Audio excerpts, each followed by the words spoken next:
Akin pa ito yung barber shop ni Kuya Bernard. Ito yung mga sugi niya, oh. Mga sugi. Kasi meron po kami konting ibibigay sa inyo dahil nakitan kami sa inyo pong barber shop. Pagpasensya nyo na, ito pong magagamit din ito pa sa pag-ano nyo. Magagamit sa barber shop nyo. Ito po, meron tayong konting pahawak na lang din. Tsaka, ito, malaking tulong po ito sa mga barbero. Kaya nang naisip ko, sabi ko, si Sir, maganda itong bigyan natin ng konting, tulong lang ito para makatulong tayo sa kapwa barbero. Ito, ganito lang siya, pero napakahalaga nito sa mga barbero. So Sir, harap po sa inyo. At siyempre, may maliit, meron din tayong malaki. Ito, para pang tapat din sa mga makakapal. Ayun, mga makakapal ang mga buhok.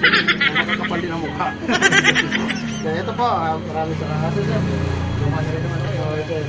Ito, meron din tayong labaha. Ito, napakalaga sa barbero nito. So, sa mga magpapaahit, huwag na kayo gumaya sa akin.